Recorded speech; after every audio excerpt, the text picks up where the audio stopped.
The Other Side of the Sun was written by Evelyn Sharp. The Magician's Tea Party, Part 1, will be read by Linda Levine. Little King Wistful slipped through the palace gates and went out into his kingdom to look for something new. He was only 8 years old, so he was not a very big king, but he had been king for as long as he could remember, and he had been looking for something new the whole time. Now, his kingdom was entirely made of islands, and in the days when the old king and queen were alive, these islands were known as the Cheerful Isles. But King Wistful changed their name soon after he came to the throne, and insisted on their being called the Monotonous Isles. For strange as it may sound, this little king of 8 years old thought that his kingdom was the dullest, ugliest, and the most wearisome place in the world, and nothing that his nurses or his counsellors could do ever succeeded in making him laugh and play like other little boys.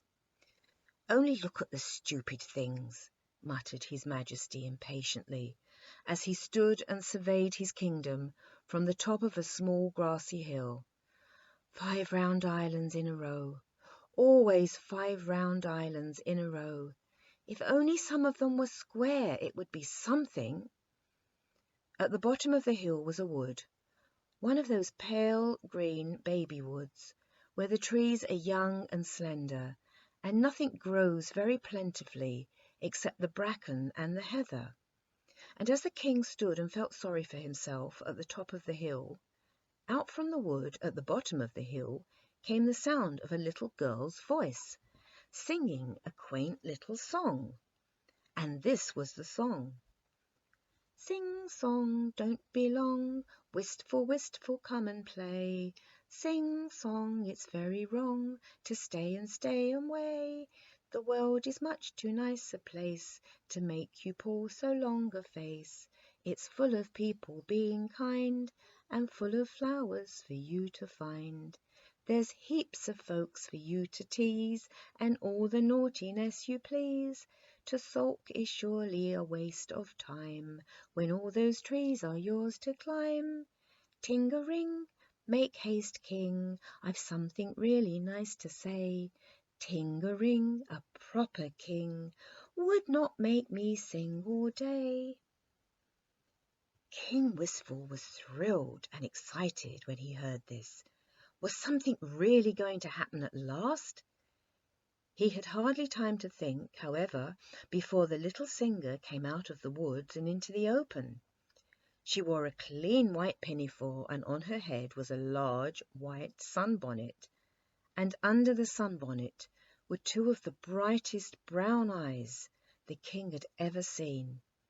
He stepped down the hill towards her, wondering how anything so pretty and so merry could have come into his kingdom. At the same instant the little girl saw the king and came running up the hill towards him, so it was not long before they stood together, hand in hand, halfway down the hillside. "Where did you come from? Who are you? How long have you been here?" asked the king breathlessly. "I'm Eyebright, of course," answered the little girl, smiling, "and I've always been here." "Who taught you to sing that song about me?" demanded the king. "The magician," answered Eyebright, "and he told me to sing it every day until you came. But you have been a long time coming." "I'm very sorry," replied His Majesty apologetically. "You see, the magician did not tell me to come. In fact, I don't even know who the magician is." "Are you not the king, then?" asked Eyebright, opening her great brown eyes as wide as they would go. The little king felt it was hardly necessary to answer this, but he set his heels together, took off his crown, and made her the best bow he had learned at his dancing class, just to show beyond any doubt that he was the king. Eyebright still looked a little doubtful. "Then how is it you do not know the magician?" she asked. "What's the use of being king if you do not know everybody who lives in your kingdom?" "It isn't any use. I never said I wanted to be king, did I?" said His Majesty a little crossly. It was not pleasant to find that somebody else, and only a little girl in a sunbonnet, knew more about his kingdom than he did. "What a very funny boy you are," remarked Eyebright, without noticing his crossness. "I always thought it must be so splendid to be a king, and to have a banquet whenever you like, and never go out without a procession, and to wear a crown instead of a sunbonnet, and—" "That's all you know about," interrupted the king, somewhat impolitely. "There aren't any banquets, and when there are, you only have stupid things with long names to eat, and you never know whether to eat them with a fork or a spoon, and it's always wrong whichever you do. And you're told you mustn't spoil your dinner. And if you ask for jumbles or chocolates or creams or plum cakes, you'll never get them. And all the procession you ever get is a procession of nurses, who won't even let you step in a puddle if you want to." "Dear me," said Eyebright, "well, you're no better off than a little boy in an ordinary nursery." The little king drew himself up on tiptoe with great dignity. "Some of your remarks are most foolish," he said. "You forget that I have a kingdom of my own as well as a nursery." Then he added sadly, "But it's not much to boast of, for it's a very stupid kingdom, and nothing nice ever happens in it." "What do you mean?" exclaimed Eyebright. "Your kingdom is the nicest kingdom in the whole world."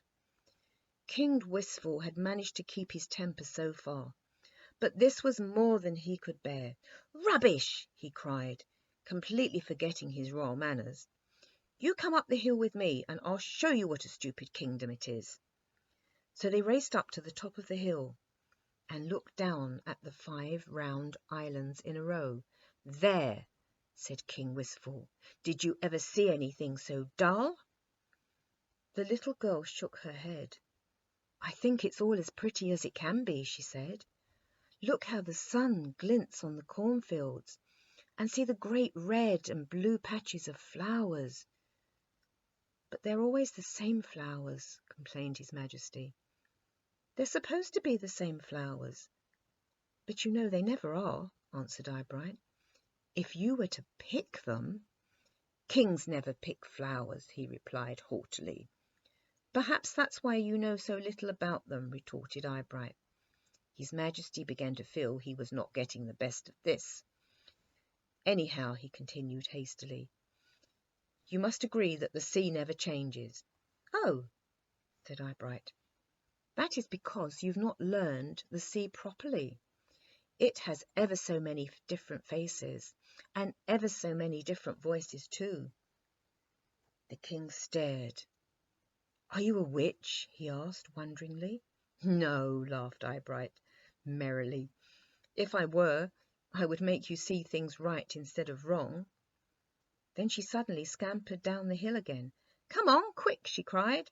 "We'll go and ask the magician to disenchant you." King Wistful had to run his hardest to catch up with her, for the little girl in the sunbonnet certainly knew how to put one foot in front of the other.